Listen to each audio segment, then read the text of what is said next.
Karen. Perfecto, ya estamos entonces iniciando este tercer webinar que tiene por título Florecer en equipo, un enfoque generativo del desarrollo grupal. Acá desde el Instituto IDEA, desde España, juntando distintas tierras. Hoy día nos acompañan personas desde México, Perú, Chile, Argentina, España. En España están trasnochando porque tienen 7 horas más que en Chile, así que ahí les damos un aplauso y una bienvenida muy grande a todas las personas que se están uniendo desde España. Y en este espacio vamos a cerrar más bien, este es el tercero, es una tríada de webinar que hemos realizado. Van a tener acceso a los anteriores, todos quienes gusten, después seguramente en el newsletter que enviemos podrá ir algún link para que ingresen y lo puedan ver. Y lo que vamos a ver hoy día está a la luz de la nueva certificación del nuevo hijo de IDEA, que es una certificación dedicada a todos quienes queremos construir equipos apreciativos de alto rendimiento, con un enfoque innovador para el desarrollo, para el acompañamiento, el bienestar y el florecer de nuestros equipos. Hoy día nos acompaña un hombre fenomenal, fantástico, Ignacio Pavés, actualmente hoy día es profesor de asistente en la Escuela de Economía y Negocios de la Universidad del Desarrollo, donde imparte cursos de posgrado y pregrado en desarrollo y cambio organizacional, desarrollo de equipos, liderazgo, indagación apreciativa y sustentabilidad corporativa. Su investigación se centra en los fundamentos y prácticas del cambio organizacional positivo, el estudio de los equipos en las organizaciones, el efecto de la apreciatividad en los sistemas humanos y el cambio, y cómo las organizaciones pueden integrar la sustentabilidad en su estrategia de negocios para convertirse en agentes de beneficio para el mundo. Posee un doctorado en comportamiento organizacional de la Case Western Reserve University, espero haberlo dicho bien, y hoy día nos honra con su presencia para compartir toda su sabiduría, sus conocimientos, porque es uno de los integrantes de esta certificación que estamos a puertas de comenzar a realizar. Querido Ignacio, bienvenido a tu casa, al Instituto IDEA de España, y estamos acá atentos a escucharte y aprender de ti. Muchas gracias, Karen, por la presentación. Voy a compartir pantalla. Solo para chequear, ¿ven mi pantalla? Sí, vemos con los comentarios abajo. Ahí sí. Ahí sí. Perfecto. Bueno, como les contaba Karen, la presentación de hoy día está titulada Florecer en equipo. Ahí sí, pantalla completa. Un enfoque generativo del desarrollo grupal. Esta presentación se enmarca dentro de este nuevo curso que estamos desarrollando junto a IDEA para aprender cómo formar o desarrollar equipos apreciativos de alto desempeño. Entonces, el contenido de este webinar voy a partir con una breve distinción básica de qué es un equipo y cuál es el proceso de desarrollo grupal, para luego contarles de mi investigación sobre desarrollo de equipos con el paradigma o un enfoque apreciativo, qué diferencias tiene con el conocimiento convencional del desarrollo grupal, y finalmente, dependiendo cómo estemos de tiempo, la idea es hacer una breve práctica de comprensión grupal o plenaria según el tiempo que tengamos disponible. Entonces, para partir, ¿qué es un equipo? Un equipo básicamente se define como un pequeño grupo de individuos interdependientes que comparten la responsabilidad por los resultados del colectivo. Entonces, para ser un equipo, un requisito fundamental es que las personas desarrollen tareas interdependientes, es decir, que se necesiten unos a otros para poder lograr un objetivo o una meta común, ¿cierto? Comparten responsabilidad por los resultados de este colectivo humano que sería el equipo. Entonces, esas son condiciones básicas para decir que estamos trabajando con un equipo o no. Y el equipo se diferencia del grupo de personas, que son, el grupo en general se define como un conjunto de individuos que están juntos y que les toca trabajar, ¿cierto?, para, puede ser, lograr un resultado específico o no. Por ejemplo, siempre en las organizaciones, cuando trabajamos con equipos, nos plantean si es que el equipo es realmente un equipo o no, y en qué condiciones se aplican las técnicas de desarrollo grupal que generalmente se asocian al desarrollo de equipos. Entonces, para que estas técnicas funcionen, en general tienen que estar estas condiciones presentes, ¿ya? O sea, tiene que existir interdependencia y debe existir una responsabilidad compartida por un propósito que es común a las personas que conforman ese grupo. Uno de los principios o premisas básicas del desarrollo grupal es que básicamente existen dos necesidades asociadas al desarrollo del equipo o se asocia al trabajo en equipo. Por un lado están las necesidades instrumentales o relacionadas con la tarea, y por otro lado están las necesidades socioemocionales o asociadas a la relación. Este es como un conocimiento básico, fundamental del campo del management, y va desde las teorías de liderazgo hasta las teorías de cambio. O sea, siempre que se interviene en un grupo humano, dentro de una organización, en general estos dos elementos aparecen. Necesidades instrumentales relacionadas con cómo hacemos lo que hacemos, y necesidades socioemocionales que tienen que ver con cuáles son las emociones o cómo es la calidad de las relaciones que constituimos juntos para desarrollar esta tarea que nos toca desarrollar común. Entonces, teniendo esto presente como base, luego otro concepto fundamental para la charla de hoy día es el proceso de desarrollo grupal. Y aquí voy a partir con un modelo que es el modelo tradicional de desarrollo grupal, que es el que desarrolló Tuckman en el año 65, y que generalmente se enseña en las universidades, organizaciones, entrenamientos de desarrollo de equipo, como un conocimiento estándar, ya respecto de qué es lo que debiésemos saber de cómo evoluciona un grupo en el tiempo. Lo interesante de esto es que surge una investigación de los años 60, donde se enfoca básicamente en entender distintos tipos de grupos y cómo estos distintos tipos de grupos se hacen cargo de las necesidades asociadas a la tarea, instrumentales, y de las necesidades asociadas a la relación o socioemocionales.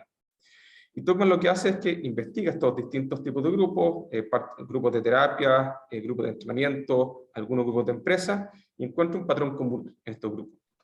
Y este patrón común es que existe un proceso donde el equipo se está formando, ¿ya? Entonces hay una orientación a la tarea inicial, o sea, están entendiendo cuál es el trabajo del grupo y cómo se dan las relaciones dentro del equipo. O sea, y eso se le llama testeo y dependencia, es decir, quién es la figura de autoridad, cuáles son los roles, etc. O sea, un pequeño fase inicial donde nos estamos conociendo como grupo.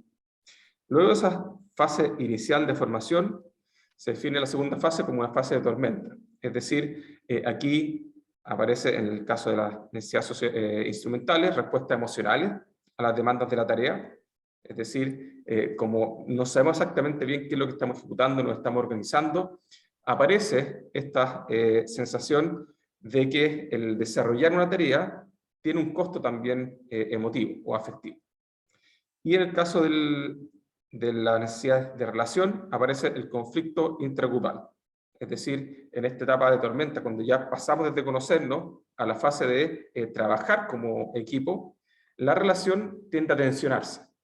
Y esa tensión de la relación genera este conflicto intragrupal. Se hacen subgrupos y empiezan, ¿cierto?, a haber problemas o intereses respecto de que quiero imponer mi punto de vista respecto de cómo hay que hacer las cosas, o que no me cae bien algún integrante del equipo, etc. Y el gran descubrimiento que surge en los años 60, no solamente con la investigación de Tuckman, sino que también con otras investigaciones, principalmente enfocadas en lo que se llamaban los grupos de entrenamiento o T-Groups, es que para salir de la fase de tormenta se necesita generar un espacio de creación de normas grupales. ¿Ya? Y a eso se le llama la fase de normalización. Aquí en las necesidades socioemocionales pasamos del conflicto al desarrollo de cohesión, y desde la respuesta emocional a las demandas de las tareas hacia el intercambio abierto de interpretaciones respecto de los problemas específicos de la tarea. ¿Ya? Por ejemplo, podría ser cómo nos coordinamos mejor, cómo nos comunicamos mejor para cumplir los estándares de trabajo seleccionados, cómo ejecutamos procedimientos de trabajo que faciliten la coordinación conjunta. Y aquí, generalmente, es el punto de inflexión, que es aquí justo al medio, es que para poder pasar de la tormenta a la normalización, necesitamos capacidad de resolver conflictos. Y esa es básicamente la estrategia de intervención fundamental o básica, tradicional, estándar, cuando uno quiere desarrollar equipos de trabajo. O sea, es enseñarles a los grupos a resolver conflictos y a desarrollar procesos constructivos de feedback. Y finalmente, en la fase final, que es básicamente el propósito de cualquier intervención de desarrollo de equipo, es ojalá que los equipos pasen de la normalización al desempeño. Es decir, que logren un nivel de madurez grupal que les permita constituirse como un equipo que es efectivo en el logro de la tarea y también genera un nivel de, si no de bienestar, por lo menos de relaciones funcionales para el rol que tienen que desarrollar cada uno de los miembros del equipo.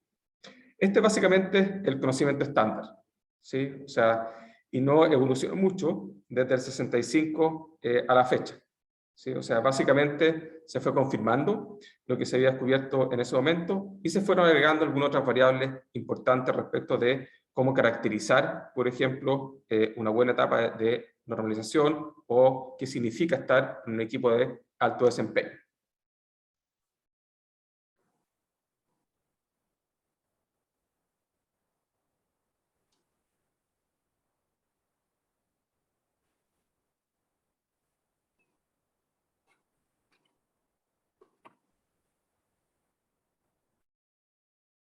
Una de las evoluciones fue entender, ok, pero si queremos llegar a estos niveles de madurez, entonces, ¿qué significa ser un equipo de alto desempeño?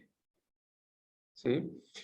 Y aquí hay tres variables que caracterizan lo que es un equipo de alto desempeño y que hay evidencia, digamos, que estas variables se manifiestan en distintos estudios y hay incluso metaanálisis respecto de la relevancia de estas variables respecto del desempeño de un equipo. Y estas variables son la cohesión social, o sea, respuesta a las necesidades socioemocionales, cohesión en la tarea, respuesta a las necesidades instrumentales y potencia grupal.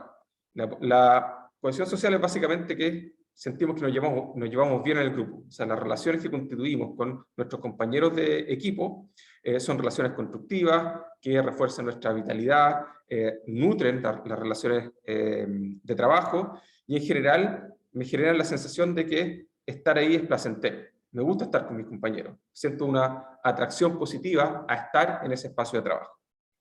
En el caso de la cohesión en la tarea, es que generamos procedimientos compartidos para que la ejecución se desarrolle lo más impecable posible.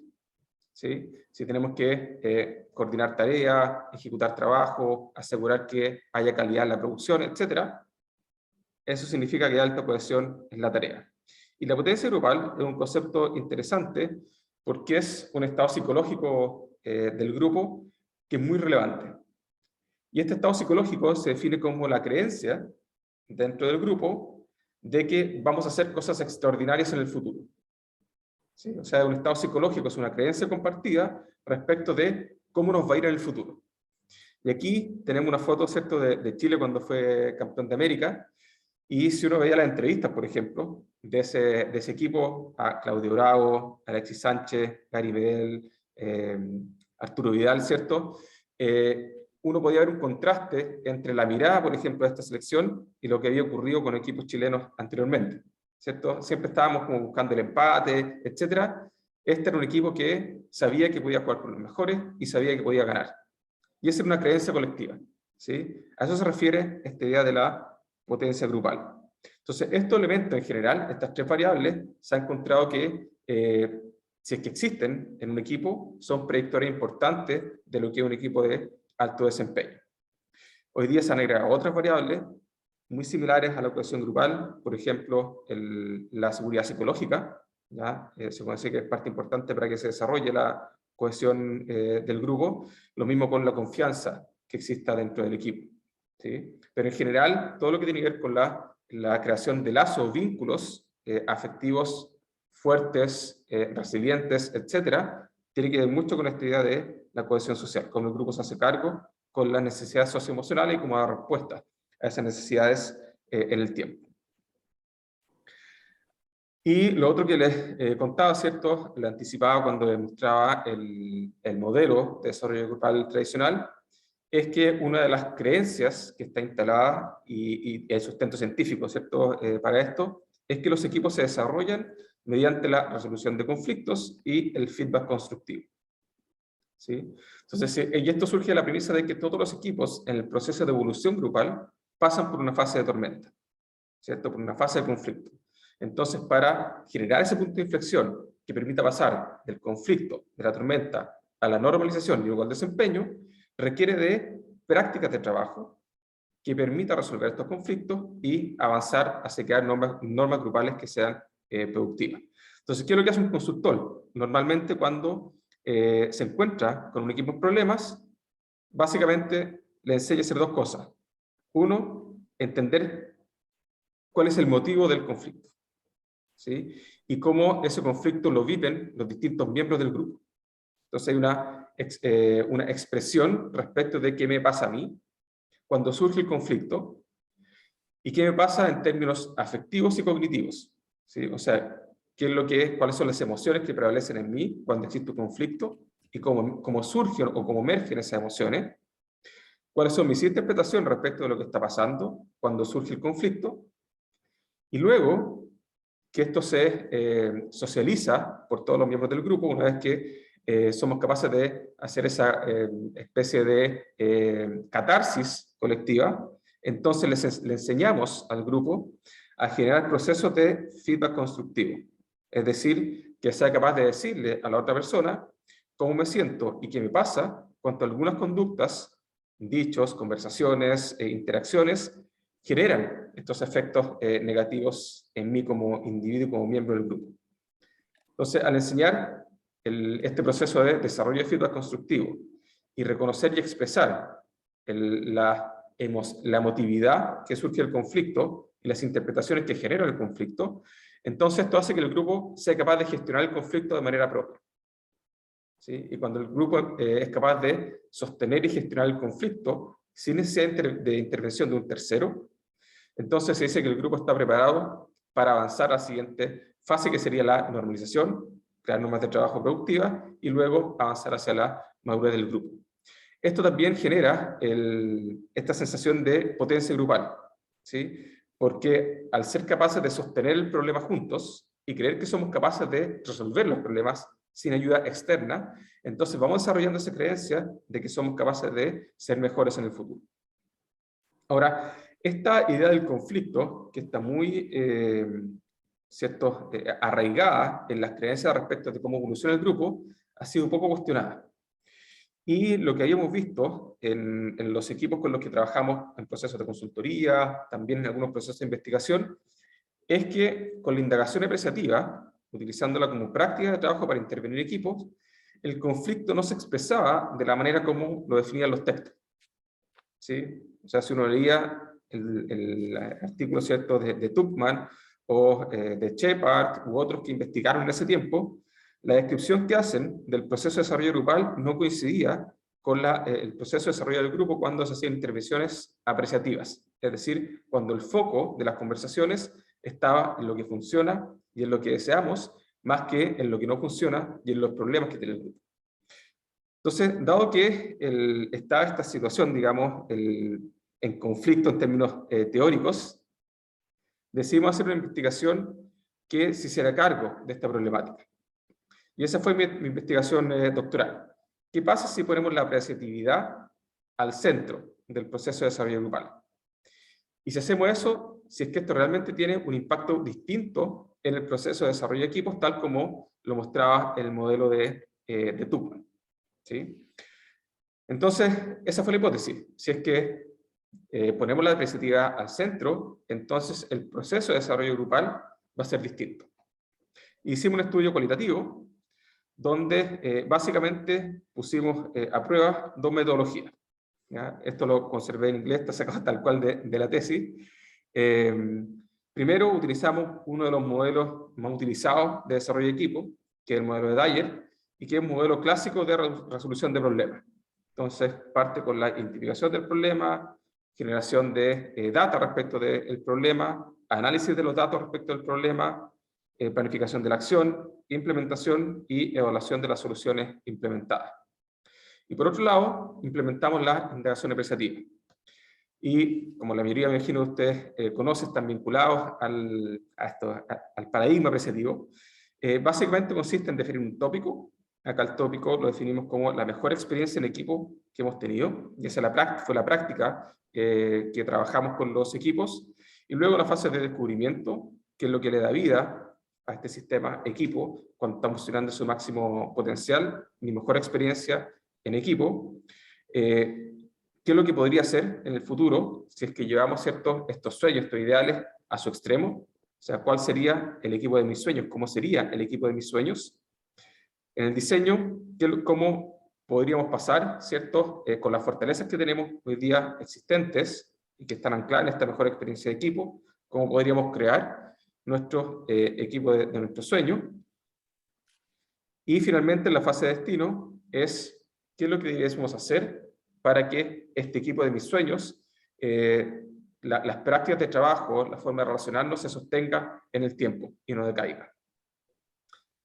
Para esto hicimos un estudio que tenía un diseño como cuasi experimental, donde básicamente lo que hicimos fue trabajar con 10 equipos de dirección de proyectos de construcción. Esto lo propusimos a un grupo de empresas constructoras. Esta empresa nos propusieron alrededor de 20 equipos. Lo que hicimos fue hacer pares de equipos que fuesen lo más parecidos posibles unos a otros, dependiendo, por ejemplo, de las características del proyecto de construcción, el tipo de contrato, el tipo de infraestructura que se estaba construyendo, edificación en extensión, en altura, montaje industrial, obras civiles, etc. Y al generar estos pares, lo más similar posible, luego hicimos un sorteo, y algunos grupos, 5 de ellos quedaron en la intervención con el enfoque tradicional de Dyer, y 5 desarrollaron la intervención con indagación apreciativa. Y eso nos permitió ver las diferencias que existían en el proceso de desarrollo del equipo cuando se implementaba una u otra alternativa de desarrollo. Lo que vimos es que básicamente el proceso de resolución de problemas confirmaba un poco lo que había encontrado Tuckman, con algunas diferencias, pero más bien como contextuales, pero el proceso de desarrollo grupal con indagación apreciativa generaba un proceso de evolución del grupo que era un poquito distinto. Y de hecho, él confirmó un poco nuestra hipótesis, donde el conflicto no era el mecanismo de desarrollo grupal, sino que era otro. Y eso que les voy a contar ahora. Entonces, ¿qué encontramos? Primero, que también es posible alcanzar altos niveles de madurez grupal con la intervención apreciativa. Y caracterizamos este proceso de evolución del grupo como un proceso que le llamamos nutrir para crecer, ¿ya? En contraste con esta idea de resolver problemas para madurar. Y a diferencia del conflicto, como catalizador del proceso de transformación o evolución del equipo, nosotros identificamos la positividad como la fuerza catalizadora del desarrollo del grupo. Esto se manifestó, o los patrones que nosotros vimos en estas interacciones, digamos, de los distintos equipos, lo trasladamos a un modelo de desarrollo de equipos apreciativos, le llamamos modelo integrado de desarrollo de equipos apreciativos, y definimos distintas fases o etapas dentro del modelo que de alguna manera hacía un símil respecto de lo que proponía Tuckman. Entonces, en una fase inicial le llamamos iluminación o iluminar el potencial del grupo. ¿Qué es lo que identificamos acá? Que cuando las personas conversaban sobre la mejor experiencia de equipo, aparecían algunas condiciones que eran compartidas por los distintos grupos y que no existían en la intervención de resolución de problemas. Primero, que había una sensación de novedad en el proceso, ¿ya? Es decir, se le asignaba un significado positivo a la experiencia de desarrollo grupal con el enfoque apreciativo. ¿Ya? Por ejemplo, frases comunes que encontramos en las transcripciones de las entrevistas y en las intervenciones que hicimos con los equipos. Esta metodología nunca la había usado antes, esta metodología me ha ayudado a mí como persona, más allá de mi trabajo profesional, me ha ayudado a conectarme con mi propósito como individuo y cómo yo puedo aportar al grupo desde el propósito, por ejemplo. ¿Sí? Entonces había acá una sensación de que estamos trabajando con algo novedoso pero beneficioso, y al ser beneficioso entonces ponía energía o motivación para el proceso de trabajo. Y a eso le llamamos iluminación, iluminar el potencial del grupo, identificando también cuáles eran las desviaciones positivas del sistema, es decir, cuáles eran los patrones que emergían en el grupo cuando estaban funcionando en su máximo potencial, y la historia que nosotros teníamos cuando hacíamos referencia al mejor equipo que habíamos trabajado en nuestras vidas. Luego de la fase de iluminación, había una segunda etapa, que aquí podríamos poner una línea punteada entre la fase de iluminación, la segunda etapa que sería conexión e inspiración, y una tercera fase que identificaría como logro. ¿Sí? Entonces aquí sería la fase de iluminación, podría ser el proceso de formación grupal, en términos equivalente al modelo de Tuckman. Conexión e inspiración sería más bien equivalente al proceso de normalización, y logro sería equivalente a la fase de madurez del grupo. ¿Sí? Y aquí, como se dan cuenta, no aparece el conflicto como algo esencial, y pusimos al centro la positividad como el catalizador de las distintas fases. Entonces, luego de la fase de iluminación, lo que encontramos es que se incrementaba esa sensación de cohesión del grupo, ¿ya? Que le llamamos mejorar la conectividad del equipo. Y también el grupo era capaz de inspirarse, sobre todo a través de las conversaciones de sueños, para co-crear en conjunto y poner energía para desarrollar el equipo de mis sueños. Y aquí pasó algo interesante, que no estaba documentado previamente, y es qué tipo de historias surgen cuando trabajamos la fase de descubrimiento y la fase de sueño. Entonces, en la fase de descubrimiento, por ejemplo, cuando hablamos de la mejor experiencia que haya tenido en un equipo, o la mejor experiencia con mi equipo actual, aparecía mucho la vivencia socioemocional de la persona. Nosotros en la fase de descubrimiento lo que esperábamos encontrar, que esto nos sorprendió un poco, es que las personas relataran qué es lo que lograron con estos equipos de alto desempeño. ¿Sí? O sea, qué hicieron juntos, no sé, que fue el mejor equipo de la empresa, o que si es que era un equipo deportivo, que lograron resultados espectaculares trabajando juntos, si es que era una organización social, que pudieron impactar positivamente a la comunidad, etc. Y eso no apareció acá. ¿Sí? O sea, cuando desarrollamos la fase de descubrimiento, lo que fundamentalmente apareció era la vivencia emocional de las personas dentro del equipo. O sea, lo que más marcaba a las personas cuando hablaban de la mejor experiencia de equipo era que tuvo un jefe que creía en mí más que lo que yo mismo creía en mí mismo, una persona que me ayudó a desarrollarme, me ayudó a encontrar mis fortalezas, era capaz de hablar libremente, expresarme sin sentir ningún riesgo en la comunicación, quería estar con las demás personas. Otra de las frases comunes, ¿sí? Que refleja esta idea de la atracción grupal, la cohesión. ¿Sí? Me gustaba estar con mis compañeros, nos consideramos como una familia, desarrollamos actividades más allá del trabajo, ¿sí? Característicos del proceso de cohesión grupal. Y también aparecía con las conversaciones sobre sueños la unidad de propósito, ¿sí? Que eso era muy también persistente en los distintos grupos que implementaron esta metodología. O sea, se dan cuenta que a pesar de que no conversaran mucho sobre lo que querían como grupo, querían lo mismo. ¿Sí?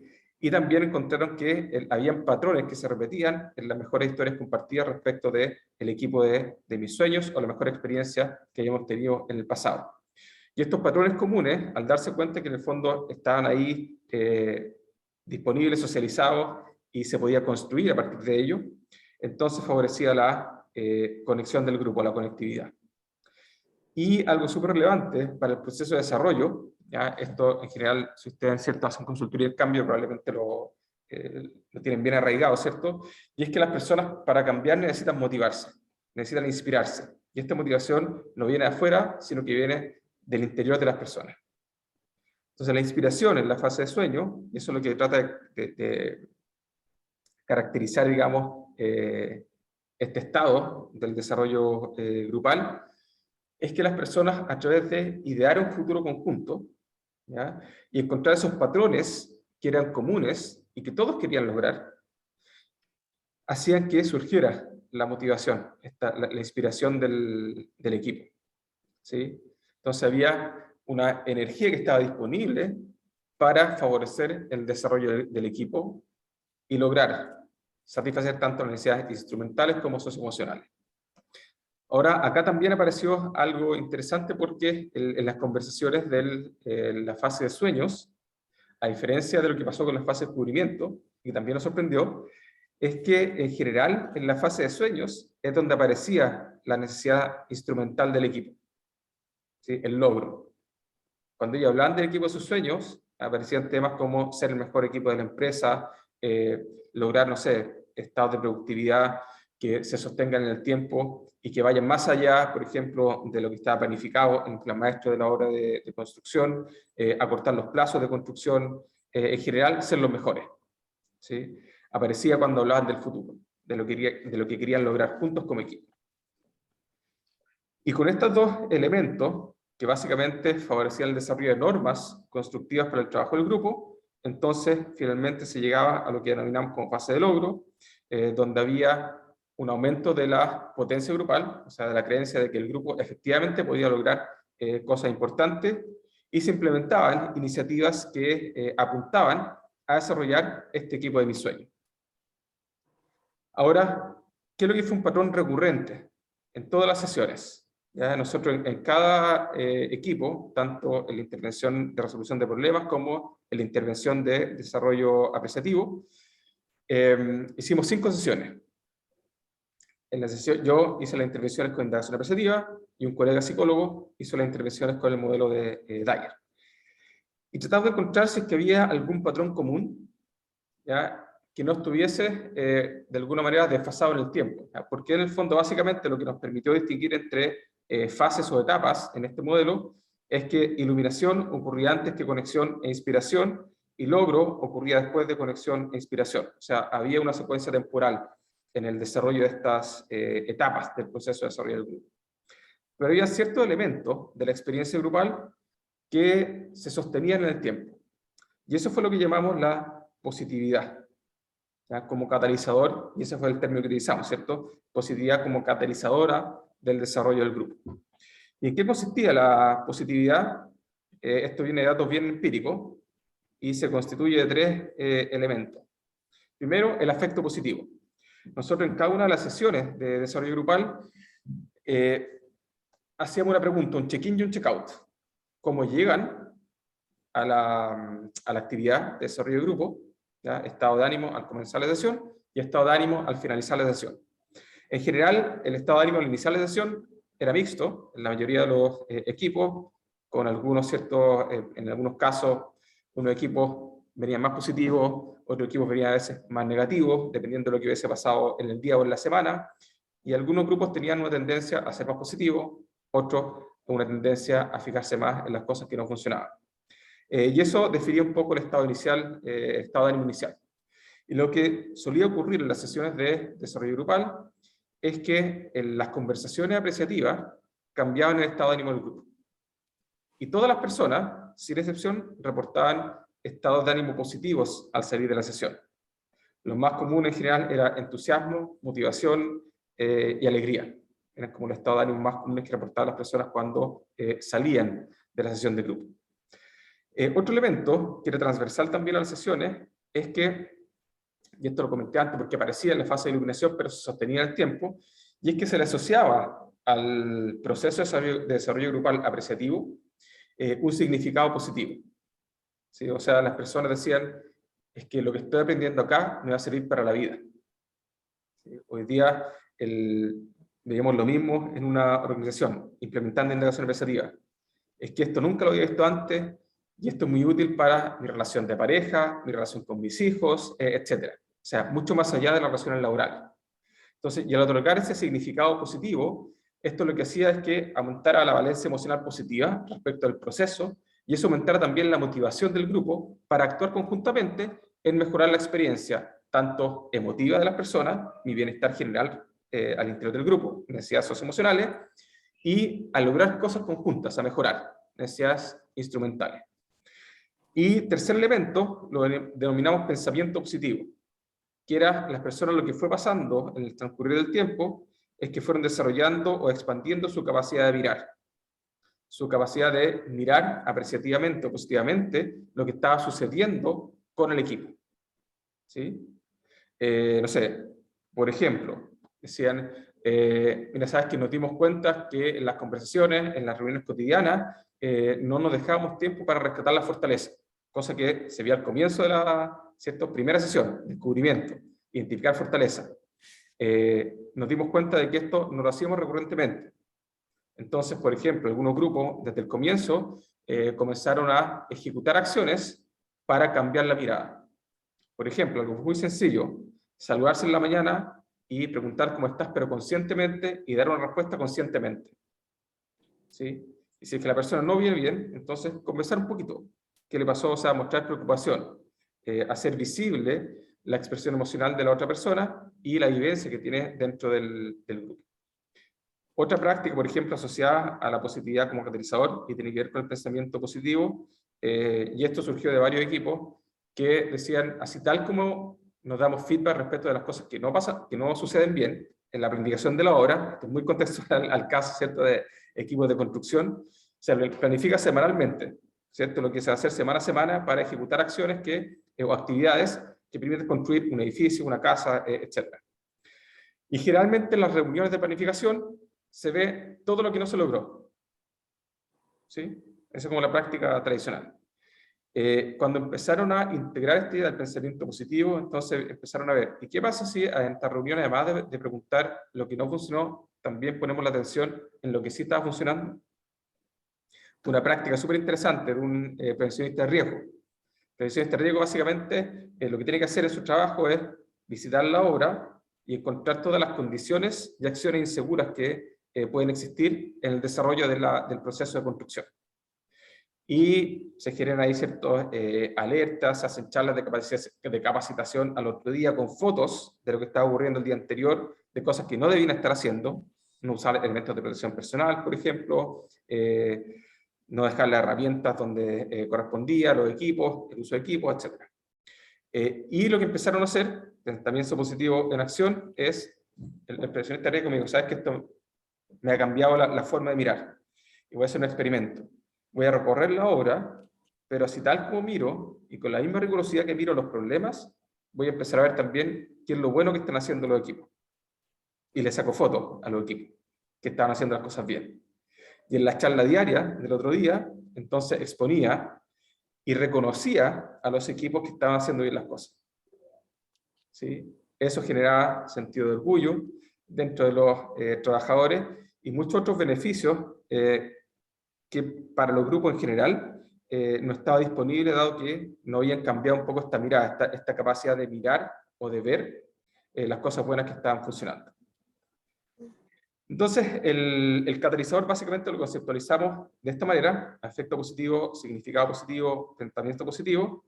Y hoy día este es un modelo que está en evolución. Hemos ido también incorporando más data, hemos reanalizado los datos hoy día y estamos rearticulando un poquito esto para también hacerlo conversar con investigaciones recientes en otra área, ¿ya? Entonces, por ejemplo, lo que es el significado y el pensamiento positivo, hoy día se habla mucho del mindset apreciativo o mentalidad apreciativa, que en general involucra estos dos elementos. Y una cosa que pasamos por alto, porque no estaban los datos, digamos, en la conversación, y es que este proceso respondía a un diseño, ¿sí? Y este diseño era el ciclo de la 5D.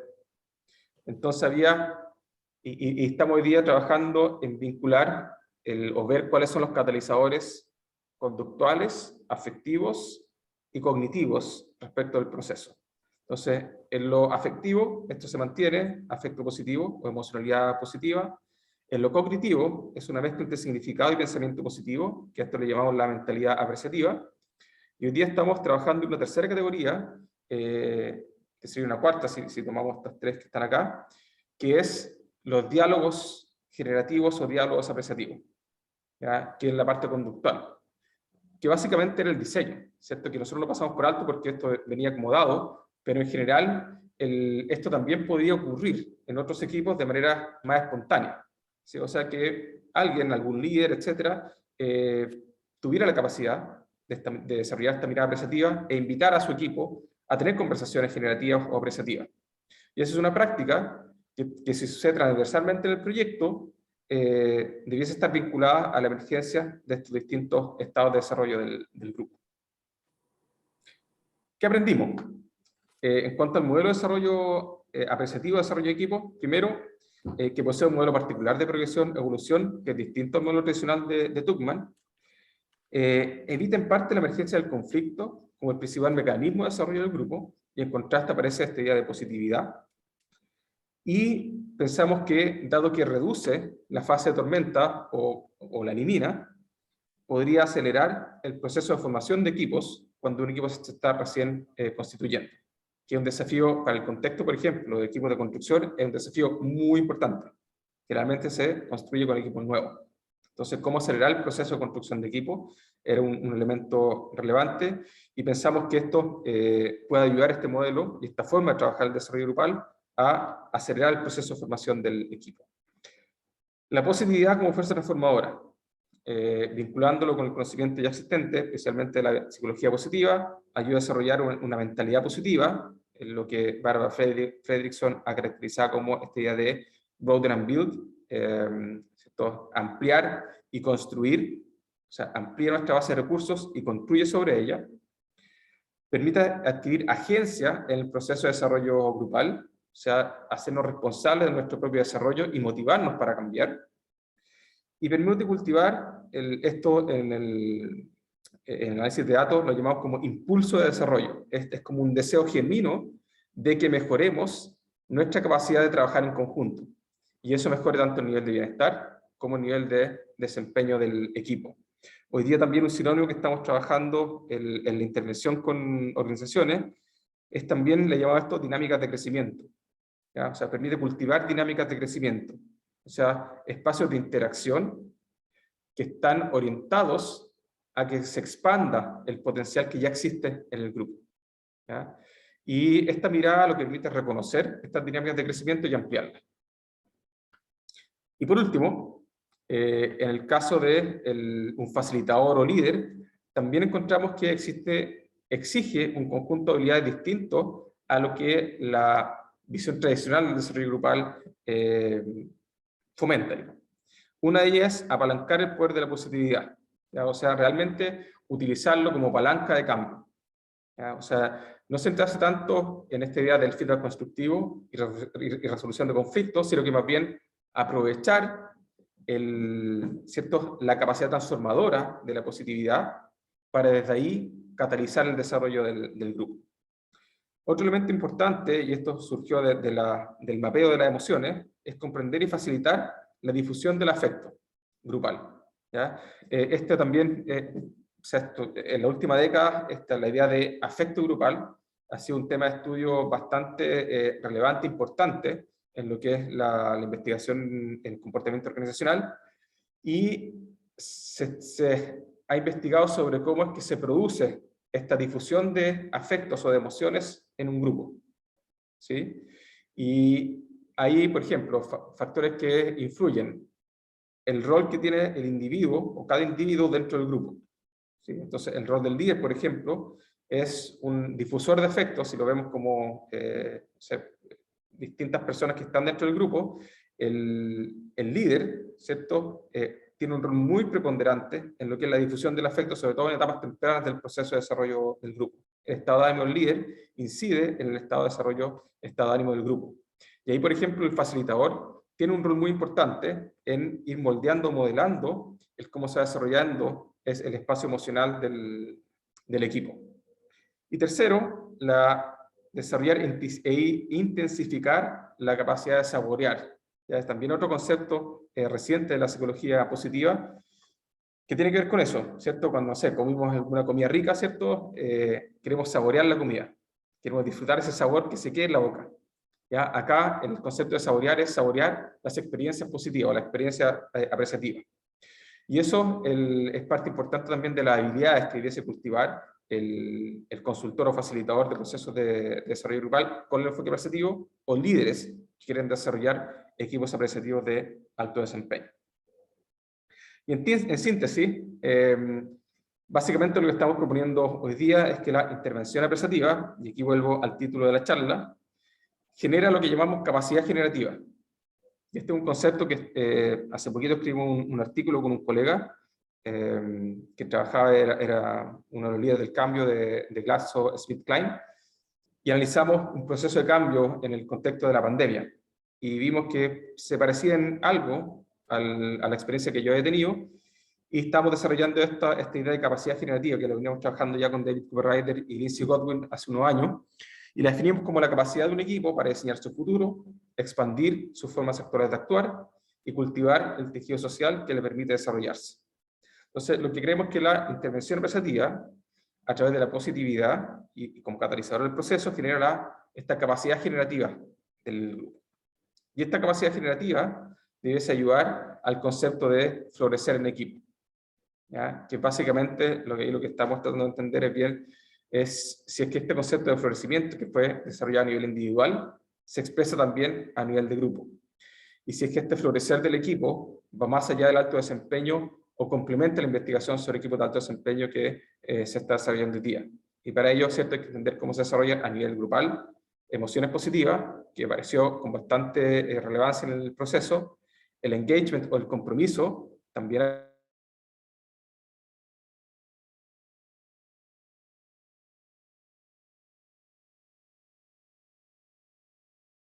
¿Soy yo? Creo que es Ignacio. Se Ignacio. congeló. No se Se escucha. congeló. Bueno, Sí. justo estaba hablando del modelo PERMA y la aplicación en los equipos. Vamos a ver si vuelve, porque nos dejó ahí con toda la información.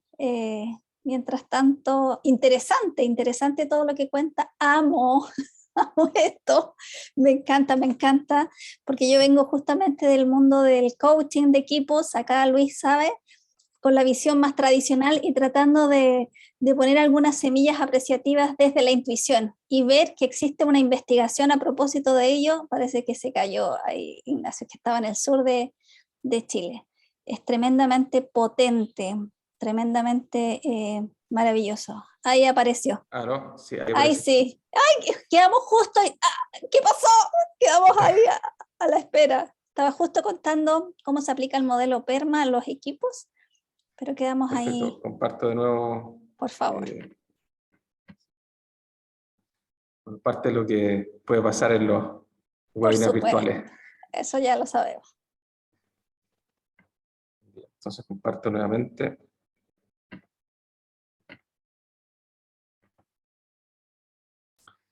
Sí, básicamente para cerrar era esto, era contarle un poco en qué va hoy día el proceso de investigaciones que estamos hoy día, digamos, en el estudio de equipo apreciativo, y era entender cómo sucede el concepto de florecer pero en equipo, ¿ya? Y todos estos elementos que son parte del modelo PERMA de Seligman, emoción positiva, engagement, relaciones de calidad, propósito y logro, de alguna manera las encontramos que estaban presentes en el proceso de desarrollo grupal que nosotros estábamos elaborando. Entonces hoy día queremos testear esto como una hipótesis real y ver si es que esto efectivamente sucede de esta manera, ¿sí? No solamente en equipos que estén trabajando con la intervención apreciativa, sino que en equipos que, por ejemplo, tengan desarrollada esta capacidad generativa, que nosotros creemos que es una característica de equipos de alto desempeño. Bien, nos queda poquito tiempo, así que ahora me gustaría abrir este espacio para preguntas, por lo menos tener unos 10 minutos para que podamos resolver dudas, preguntas, comentarios, qué les pareció el modelo, la investigación, le ha sentido, ¿no? Porque esto es básicamente lo que vamos a mirar en la formación. En la formación vamos a ir en profundidad a este modelo, cómo desarrollar cada una de las etapas, cuáles son las prácticas asociadas a cada una de las fases del modelo de desarrollo grupal y con herramientas concretas para poder desarrollarlas. Así que ahora sí lo invito a compartir sus reflexiones. Gracias. Muchas gracias, Ignacio. Ahí vamos a estar atentos si alguien escribe. Ahí Luis levantó la mano. Eso, para una pregunta. Adelante, Luis. Hola Ignacio, qué gusto saludarte. Igualmente. Ignacio, sí, un par de consultas, digamos, para no acaparar todo, pero ¿qué rol juega exactamente el líder del equipo en esta dinámica? ¿Y cuál es tu visión respecto a los distintos equipos? Hay equipos que son mucho más jerarquizados y otros mucho más aplanados, digamos. ¿Cómo ves tú la aplicación en esos casos? Sí, aquí respecto al rol del líder, te voy a dar dos puntos de vista que son probablemente complementarios. Uno es en el proceso de desarrollo. Yo me enfrenté a distintos escenarios cuando hice la intervención de estos 5 equipos. Uno de los escenarios era que había líderes muy autoritarios dentro del grupo, y sin querer serlo, ¿sí? Es parte de la cultura un poco de la construcción, ¿sí? Es la forma como ellos saben dirigir equipos, saben dirigir grupos, ¿sí? Entonces, la indagación apreciativa como práctica, en general, promueve mucho la horizontalidad de las relaciones, ¿sí? En el fondo, todos valemos lo mismo cuando estamos tratando de co-crear algo juntos, ¿sí? Entonces, ahí parte importante del rol de facilitador es poder asegurar que esa horizontalidad de las relaciones en el proceso de desarrollo de la 5D, de la indagación apreciativa, se dé de manera adecuada. Entonces tú tienes que tomar un poco la autoridad de la sesión cuando hay un líder que tiene un estilo más bien autoritario. Y el segundo punto de vista es que el líder en general es probablemente la persona más influyente en el equipo, por lo menos en las fases iniciales de desarrollo grupal. ¿Ya? El líder en general, o sea, los miembros del grupo, de un equipo en general, buscan un rol de autoridad en las primeras fases del desarrollo grupal, ¿sí? Y ese rol de autoridad, por lo tanto, lo que hace es ordenar un poco el trabajo y ordenar cómo el grupo va a satisfacer las necesidades instrumentales y socioemocionales, ¿ya? Hoy día lo que estamos viendo es que las organizaciones en general están abogando por estilos más horizontales de desarrollo. Incluso hoy día uno de los temas que ha capturado mucho interés es esta idea del liderazgo compartido, ¿sí? O sea, relaciones horizontales donde el rol del líder no está definido a priori, sino que va variando según las condiciones del contexto y las demandas que exige el trabajo grupal, ¿sí? Entonces, en general aquí el rol del líder, si es que quiere realmente desarrollar un equipo prestativo de alto rendimiento, es favorecer los tipos de conversaciones y prácticas que están dentro de lo que yo llamaría la catalizadora del proceso, que sería la positividad. O sea, poner atención en cómo desarrollar y nutrir emociones positivas en el grupo, cómo desarrollar esta mentalidad apreciativa y tener la capacidad de crear estas conversaciones generativas o apreciativas. O sea, que maneje, digamos, las herramientas de indagación apreciativa para generar preguntas poderosas que permitan cuestionarse ciertas prácticas y a partir de ello mejore también la capacidad de desarrollo del grupo. Sí, no sé si respondo ahí la pregunta de Luis. Gracias, Ignacio. Voy con Claudio y después con Mauricio. ¿Está en silencio, Claudio? Tienes que activar el micrófono. Sí, creo que ya respondiste la pregunta porque estaba pensando en que tú habías hecho intervenciones, ¿te fijas? Sí. Y te iba a preguntar si veías como más productivo hacer intervenciones o formar a los líderes para que manejando herramientas apreciativas se produjese el cambio. De tal manera que creo que ya respondiste a mi inquietud, ¿te fijas? Así que me doy por pillado. Gracias, Ignacio.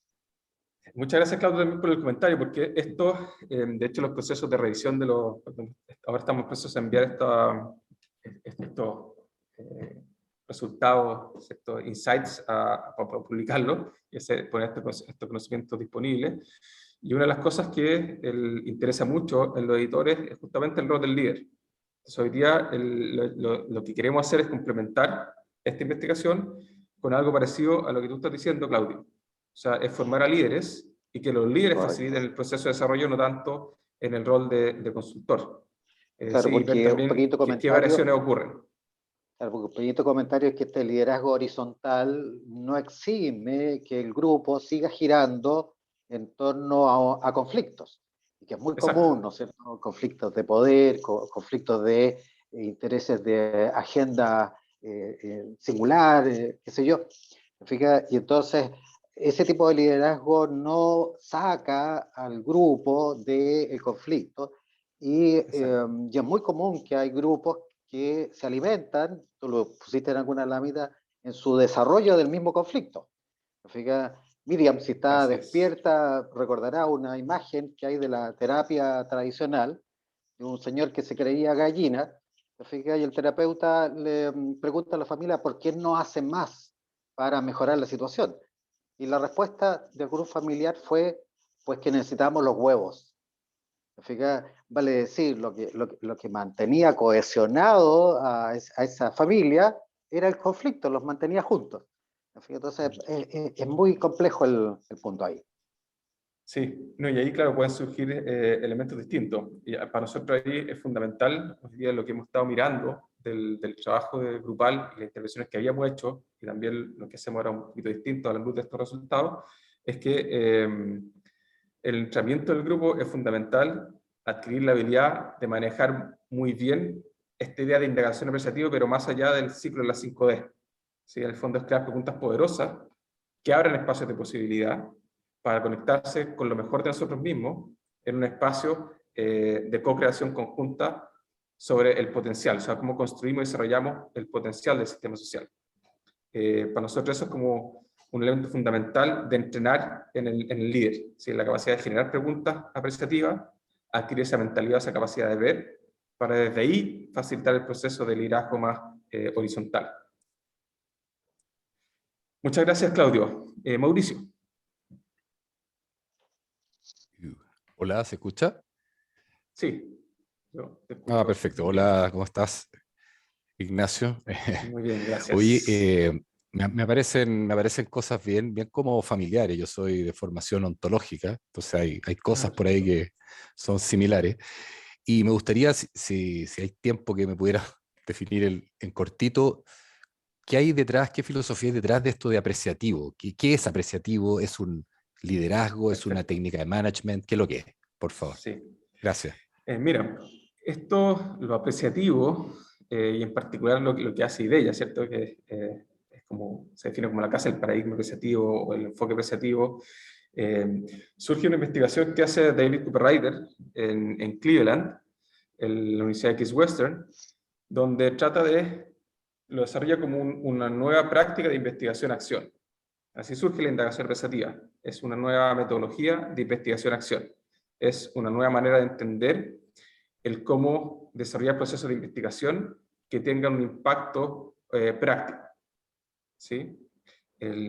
Sí, voy a escribir aquí o si me ayudas, Karen, a escribir el chat, el nombre de David. Entonces, esto surge como una alternativa a la práctica tradicional del desarrollo organizacional, que era básicamente la resolución de problemas. Entonces, David se da cuenta que él empieza a estudiar la Cleveland Clinic en Estados Unidos. Y la Cleveland Clinic es una de las mejores clínicas de Estados Unidos y una de las mejores clínicas del mundo.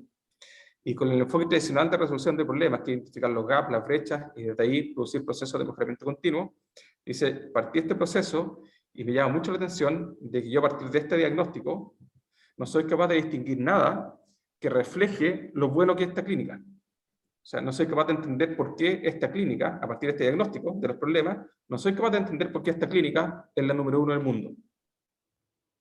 ¿Sí? Entonces planteó un experimento y dice, voy a hacer preguntas distintas, quiero entender por qué esta clínica es la mejor clínica del mundo. Entonces genera experimentos con preguntas distintas. ¿Ya? Y aquí se nutre, y esto es fundamental, si hablamos como de visiones más bien como epistemológicas, ontológicas de la realidad, se nutre del construccionismo social. ¿Ya? Que la realidad está socialmente construida a través del lenguaje, muy similar al enfoque ontológico, y que por lo tanto la capacidad de co-crear conversaciones distintas que apunten a entender el potencial del grupo va a generar procesos de cambio que son distintos. Entonces lo que hace David es cambiar la pregunta inicial, qué es lo que funciona y qué es lo que queremos en el futuro, y a partir de ahí luego se articula la indagación apreciativa como metodología. Luego esto toma mucha fuerza en los 90 en el mundo de los practitioners, ciertos ejecutivos, consultores, etcétera, porque ofrece una mirada alternativa respecto de la que usualmente se utilizaba para gestionar el cambio. Y en esta mirada alternativa toma mucho más fuerza lo apreciativo que el concepto de indagación. Y a fines de los 90 también surge la psicología positiva, como, ¿cierto? Como cuerpo de conocimiento novedoso, también con una mirada distinta, pero muy sistemático y consistente también en términos de la investigación que hace para crear evidencia científica respecto del efecto de la mirada positiva en el desarrollo y el florecimiento humano, que es el tópico central de la psicología positiva. Entonces, a veces el concepto de lo positivo, a fines de los 90, también en la evolución de la interpretación del paradigma apreciativo, aparece el concepto de apreciatividad como fenómeno en sí, y empieza a evolucionar de distintas maneras, y hoy día, justamente en la red que estamos construyendo de Iberoamericana, de acción apreciativa, lo que estamos viendo es básicamente que esto hoy día se puede entender como un paradigma apreciativo. Esta es una manera de ver la realidad que es distinta probablemente a otros paradigmas más convencionales, ¿sí? Y que al observar la realidad de esta manera, entonces aparecen preguntas y espacios de posibilidad que no eran posibles de ver con otro enfoque alternativo. ¿Sí? Entonces, el paradigma apreciativo, cuando hablamos de paradigma apreciativo, nos referimos a eso, ¿sí? A una manera de entender la realidad y los sistemas sociales que invitan a rescatar, valorar lo que hay, co-construir el potencial y desde ahí nutrir el sistema para generar dinámicas de crecimiento que favorezcan el desarrollo de estos sistemas. Entonces, ahí, claro, si bien comparte, por ejemplo, la raíz ontológica respecto a la importancia del lenguaje, el énfasis es un poco distinto respecto del enfoque ontológico. Aquí, en el fondo, dice que no es como inocente el hacer un tipo de pregunta u otro. Entonces nos invita a hacer preguntas. Dice la pregunta es la herramienta de cambio. Cada vez que tú haces una pregunta, creas una realidad distinta. Creas una conversación distinta y por ende una realidad distinta. Entonces, escoger las preguntas que haces es fundamental para poder desarrollar cualquier sistema humano, y ahí aparece la famosa frase de David, ¿cierto?, que dice, los sistemas sociales crecen y se desarrollan en la dirección en que se hacen las preguntas. Si preguntamos por los errores y los déficits, nos vamos a centrar, eso es lo que va a crecer en el sistema. Si, por el contrario, somos capaces de hacer preguntas que nos enfoquen en lo positivo, en apreciar, en valorar, etc., eso es lo que va a crecer en el sistema. Y un sistema, me refiero, de dos personas o más. O sea, puede ser mi relación con mis hijos, mi relación con mi pareja, mi familia, un equipo, la organización, etc. ¿Sí? No sé si respondo a la pregunta, Mauricio. Sí, absolutamente. Y nada, me encuentro que es una mirada bien complementaria con lo que yo estoy haciendo. Y me llama mucho la atención esa frase que citaste del autor, ¿no? Que los sistemas o las organizaciones crecen para el lado que hacen las preguntas. Me quedo con eso. Gracias. Muchas gracias. Y vamos con la última pregunta. Ya Con la última para ir cerrando, sí. Sí, María Cristina. Ay, perdón, estaba viendo la otra mano que no bajaba y digo, no sé si falta algo más. Bueno, lo primero, darte muchísimas gracias, Ignacio, porque me ha parecido una excelente exposición. Yo también estoy trabajando en una asignatura que la llamamos dinámica de grupos y realmente me fascina, sobre todo, y me entusiasma mucho ver que ustedes tienen, bueno, perdonen ustedes, aquí en Latinoamérica es lo normal, ¿no? En España es el vosotros. Bueno, que tenéis una metodología que me parece que el logro se da luego en una progresión también en el tiempo, después de que habéis hecho la intervención apreciativa con los grupos o empresas o instituciones, ¿no? O sea que eso me parece súper interesante porque, por ejemplo, en los equipos el logro sería esa madurez del equipo, bueno, que va logrando esa co-creación, que saca las fortalezas, ¿verdad?, del mismo grupo. Pero luego me parece que también ofrecéis un tipo de acompañamiento para que eso se siga generando en ese grupo, equipo, empresa o institución. ¿Es correcto? Digo porque veo que tenéis como todo muy organizado ya para que los grupos se sientan bien acompañados. Es algo así, ¿no, Ignacio? ¿O Karen?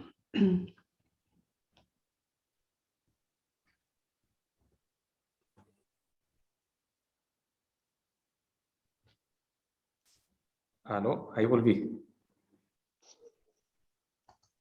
Ah, ¿Me ¿se escuchan? cortó? Sí. Sí, ahora sí. No te escuché la última parte de tu pregunta, no la escuché bien. Ah, vale, sí, que mi pregunta es que después de que se va dando el logro, de que el equipo pues va generando su propia co-creación, porque creo que en las entrevistas que hacéis y toda la dinámica participan la mayor parte de los miembros, ¿no? De los equipos o empresas o instituciones. Sí, de hecho Que luego participa el además, equipo sí, completo. el equipo completo, ¿no? Genial. Sí. Que me parece que luego dais un seguimiento, un poco más de acompañamiento para que ese logro permanezca en el equipo. Es algo así, ¿verdad? Sí, el alcance de la investigación era, en el fondo, desarrollar el proceso completo y estudiarlo, y después el equipo de construcción al final se disuelve.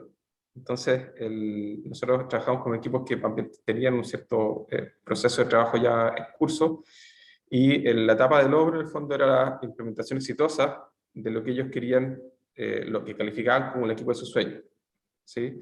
La continuidad del proceso es básicamente cómo el equipo transforma estos patrones que ellos asocian a las mejores experiencias que han tenido con el equipo de trabajo, la mejor experiencia que han tenido en general con equipos, y el equipo de sus sueños, a normas o patrones de relacionamiento de conducta que espera sostener en el tiempo.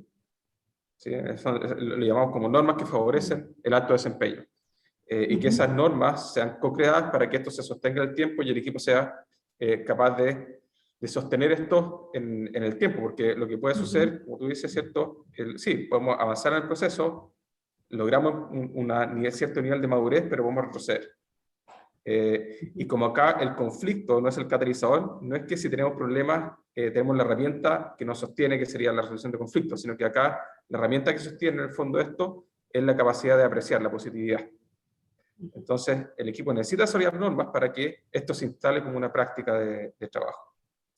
Y en eso estamos hoy día, tratando de entender un poco mejor esta pregunta es súper pertinente respecto a la investigación que estamos haciendo ahora en esto. Yo, bueno, trabajo como académico, entonces me interesa sostener con evidencia los modelos de trabajo, las prácticas que están asociadas a esta metodología, y hoy día hay un creciente grupo de colegas que estamos trabajando en esto, no solamente el paradigma positivo, sino también de la mirada de la psicología positiva en organizaciones. Y desde ese punto de vista, claro, son preguntas fundamentales. Cosas que me he aprendido son esas. Es que el equipo sea capaz de generar normas grupales que favorecen el alto desempeño, florecimiento, digamos, con el nombre que tú quieras llamarlo, pero tienen que estar presentes, tienen que ser co-creadas y tienen que haber rituales que permiten sostener esas normas en el futuro. ¿Puedes ejemplificar un poquito eso, Ignacio? Un Una par de norma, normas, de ritos. Sí, por ejemplo, de los equipos que nosotros con los que trabajamos, una de las normas que fue como recurrente era esta idea del feedback apreciativo. ¿Sí? En algunos casos, por ejemplo, lo hacían en las reuniones semanales de los equipos, en otros lo propusieron como en la reunión diaria o en cualquier reunión, que terminaran como un ritual. ¿Sí? Así tal como los mineros, acá en Chile la minería es una industria muy importante y la seguridad dentro de la minería es fundamental. Entonces, cuando uno trabaja con empresas mineras, lo primero que hacen en cualquier reunión es hacer una charla de seguridad, independiente del tipo de reunión que sea, desde una reunión ejecutiva a una reunión operativa, con consultores incluso. ¿Sí? Cuando partimos un taller con empresas mineras, una charla de seguridad es parte de los rituales, ¿sí? Para integrar esto dentro de la cultura. Acá es un poco lo mismo, en el fondo es qué normas equivalentes, por ejemplo, una charla de seguridad en una empresa minera, podrían ayudarte a sostener en el tiempo el florecimiento del equipo. Pero esas normas tienen que ser co-construidas, porque son contextuales. O sea, pueden haber algunas prácticas que sirvan en general, y eso es un poco el rol de la investigación. La academia que buscamos en el fondo son ciertos elementos que puedan ser replicables en otro contexto. Pero hay escenarios, y eso es lo rico, digamos, la riqueza que ofrece el trabajar con personas, es que cada escenario, cada grupo es distinto. Por lo tanto, y también hay mayor sentido de, ¿cuál es la palabra? Como ownership, es sentirme como dueño del proceso. ¿Sí? Apropiación. Apropiación, exacto. O sea, me apropio mejor cuando yo soy el que creo las normas de trabajo. ¿Sí? Entonces ahí hay que hacer que el grupo identifique cuáles son esas normas que se conectan con su idea de florecimiento del equipo. Y eso, sostenerlo como ritual o práctica, porque tiene que haber recurrencia en la implementación. Si no hay recurrencia, las prácticas no se instalan. Entonces, eso es finalmente lo que sostiene en el tiempo el proceso. Gracias. Bueno, muy bien.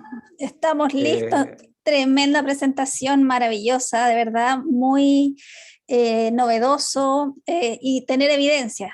Yo tengo la evidencia de la intuición en la aplicación, pero tú tienes la evidencia de la academia, de la investigación, de los datos duros ahí que seguramente van a servir para ir incorporando este modelo, y todo esto lo vamos a ver en la formación, en esta certificación que les habíamos contado al inicio, que comienza en mayo, así que ahí les dejamos el link en el chat para que puedan compartirlo con personas que estén interesados en conocer esta forma, esta metodología, para algunos filosofía de vida, para también trabajarlo, incorporarlo en los equipos con esta visión de alto rendimiento, para que todos puedan florecer desde su fortaleza, desde este núcleo positivo y desde estas preguntas que van a orientar a este equipo a ser lo que quieren ser hoy día. Ignacio, un placer escucharte.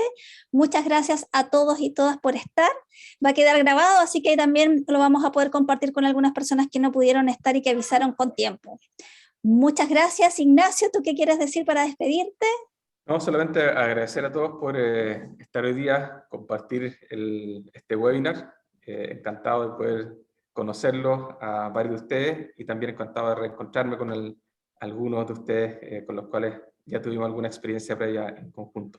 Así que les deseo una muy buena semana y ojalá ver a algunos de ustedes en la certificación que está ofreciendo IDEA, donde vamos a profundizar en todos estos conceptos.